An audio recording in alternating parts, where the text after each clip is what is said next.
Bismillahirrahmanirrahim. Kali ini kita akan melaksanakan sebuah asesmen, yaitu dengan asesmen biografis. Nah, kali ini mengharap Nafarel bisa menceritakan dirinya dan bagaimana latar belakangnya Nafarel. Nah, untuk kedepannya Ibu harap juga Nafarel ini bisa lebih terbuka agar tentunya Ibu bisa mendapatkan informasi yang lebih dalam mengenai diri Nafarel. Oke?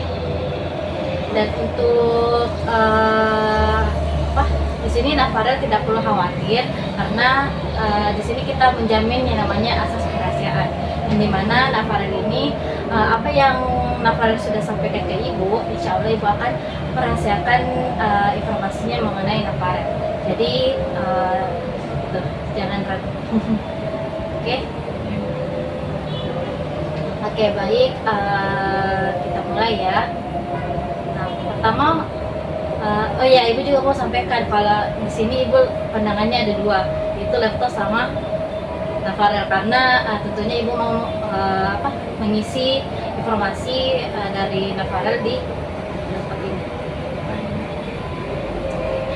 Oke, Nafarel bisa mungkin diceritakan dirinya Nafarel terlebih dahulu, kemudian Nafarel bisa ceritakan mengenai latar belakang seperti di lingkungan keluarganya kah, mulai dari orang tua, serta pekerjaannya apa dan perannya di rumah itu bagaimana.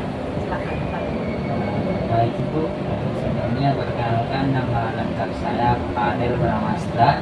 Nah, saya bisa Bapak saja. Oke, Pak Fadli. Saya lahir di Jakarta pada tanggal 15 Februari 2004. Dan hari itu bertepatan pada hari kasih sayang. Namun sayangnya hari itu merupakan hari duka terbesar saya, dikarenakan ibu saya meninggal setelah melahirkan saya. Tapi alhasil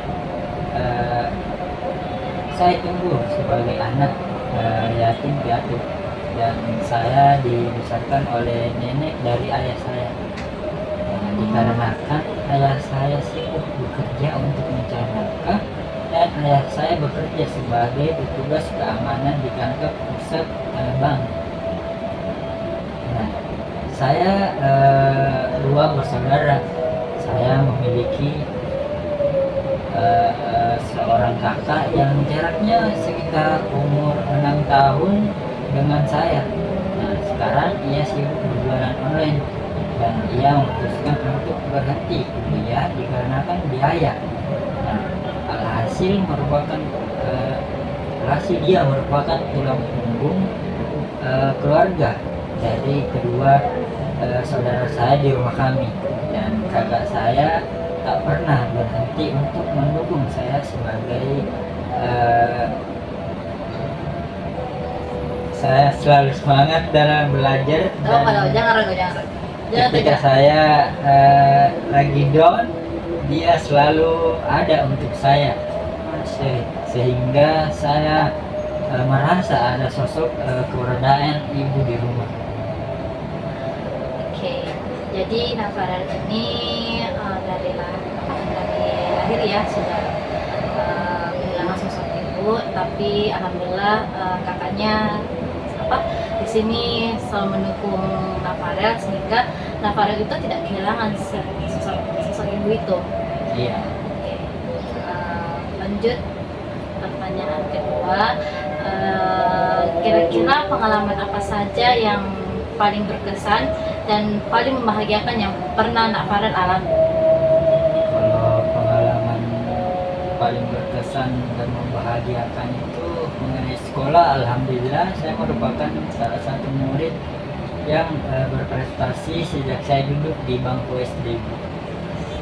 Nah, saya juga selalu mendapatkan peringkat atas, dan saya biasa diutus oleh sekolah untuk mengikuti berbagai lomba, dan alhamdulillah saya bisa meraih juara dari lomba yang saya ikuti, bahkan tingkat nasional. Nah, saya mendapatkan berbagai macam penghargaan, hadiah, dan awalnya itu saya senang sekali dikarenakan lomba pertama. Nah, yang saya ikuti itu saya mendapatkan hadiah laptop. Jadi Farel ini merupakan siswa yang berprestasi ya, karena dari sejak SD Nafarel ini sudah diutus oleh sekolah untuk mengikuti beberapa lomba. Keren sekali. Oke, selanjutnya itu terbaliknya. Nah, mungkin bisa Nafarel bisa ceritakan mengenai pengalaman yang paling sulit yang pernah Nafarel alami dan bagaimana Nafarel itu bisa menghadapinya, serta apa saja pelajaran Nafarel yang bisa dapatkan dari masalah pengalaman tersebut. Jadi saya pernah hampir putus sekolah Ibu. Oh, kenapa bisa? Dikarenakan mengalami kesulitan keuangan. Dikarenakan ayah saya sakit karena mengalami kecelakaan saat dia bekerja. Dan tuntutannya waktu itu saya fokus untuk merawat dia, sehingga pada saat itu juga saya sering tidak datang ke sekolah. Sempat berpikir untuk memutuskan dan tidak melanjutkan sekolah. Nah, tapi berkat dukungan guru dan teman-teman saya bisa terus lanjut. Dan di situ saya mengambil sedikit pelajaran yang dimana kita harus kuat dalam menghadapi cobaan dan bantuan dari orang sekitar yang sangat penting. Itu betul sekali ya. Dimana tentunya kita itu harus mencari dukungan dari sekitar kita supaya bisa menguatkan diri kita. Dimana tadi yang disebutkan Nafarel yaitu pernah merasa down karena mungkin bingung ya antara mau lanjut sekolah sedangkan orang tua lagi sakit di rumah. Jadi Nafarel pernah sempat berpikir untuk memutuskan untuk mengakhiri sekolah saja, tapi berkat dukungan orang sekitar Nafarel bisa melawan itu semua sehingga Nafarel bisa kembali lagi sekolah. Oke. Selanjutnya mengenai hubungan dan sosialnya. Oke, bagaimana hubungannya Nafarel dengan lingkungan sekitar dan bagaimana mereka itu menilai tentang dirinya Nafarel? Mengenai kalau dari sudut pandang saya Ibu, seperti biasanya, tapi dari beberapa sudut orang katanya saya ini orangnya aktif, humble, kocak, tegas sedikit. Namun ada beberapa teman saya, tidak semua itu tidak menyukai saya. Seperti info yang saya dapatkan, katanya teman saya itu bilang kalau saya ini tukang caper gitu, dan katanya saya ini paling mau dibilang, dan paling sakitnya itu saya biasa dibilang sombong, padahal aslinya saya tidak begitu sombong. Kalau ada teman yang saya lihat kesulitan mengerjakan tugas, saya bantu mereka sampai mereka paham. Masya Allah. Oke, jadi di sini Nafarel itu mengalami juga sedikit tegangan hubungan dengan beberapa teman di kelasnya ya, tapi tidak semuanya. Oke, nah selanjutnya apa saja masalah yang sedang atau yang paling sering Nafarel hadapi akhir-akhir ini? Kalau boleh Masalah tahu. yang saya sering hadapi, Iya. kalau masalah saya ada beberapa kali dihukum karena terlambat datang sekolah. Kenapa bisa?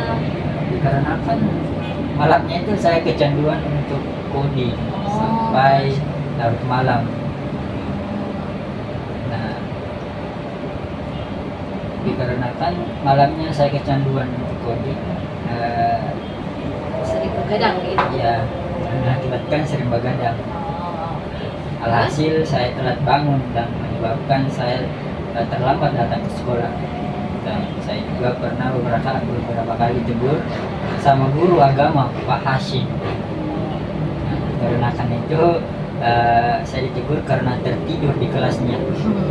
Saya tertidur itu karena sudah tidak paham dengan apa yang dia sampaikan, dan saya sempat beberapa kali bertanya, tapi ya tetap saja. Oke, jadi dari apa yang Nafarel katakan, jadi Nafarel ini mengalami dua masalah ya yang paling sering dihadapi.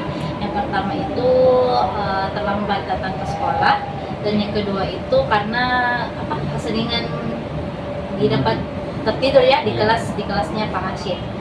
atau passion mengajar agama. Oke. Nah, pertanyaan selanjutnya yaitu mengenai hobi dan bakat mata kalian. Nah, mengenai hobi, apakah Nak Farel di sini punya hobi atau keahlian tertentu dan Eh, mengenai hobi saya itu, saya suka berada dekat laptop atau komputer.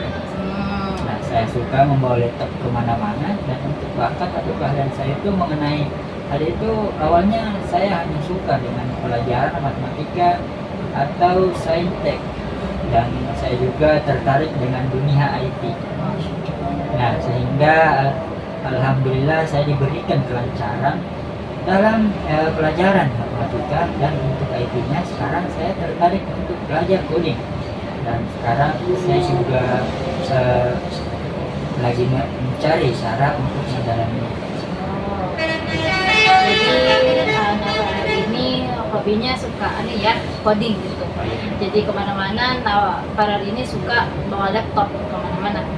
Dan yang tadi sempat disampaikan Nak Farel, laptopnya ini bukan yang dikasih hadiah ya, yang sebelumnya merupakan hadiah. Iya. Oh, oke. Oke, jadi Nak Farel ini memiliki bakat di mata pelajaran matematika atau saintek ya, dan juga Nak Farel ini tertarik dengan dunia IT. Oke, siap. Selanjutnya mengenai cita-cita atau harapan. Nah, apakah Nak Farel ini sudah memiliki cita-cita yang tetap, atau jenis pekerjaan apa yang Nak Farel impikan di masa depannya Nak Farel?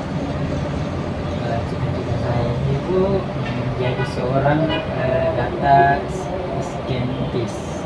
Oh, saintis. Ya, Oh, iya. saintis atau pengembangan teknologi. Oh, Nah, karena Oh, AI. kecerdasan buatan AI. oke. Nah, tentunya saya ingin memanfaatkan teknologi untuk menciptakan solusi bagi masalah masyarakat, terutama dalam bidang pendidikan dan kesehatan saya.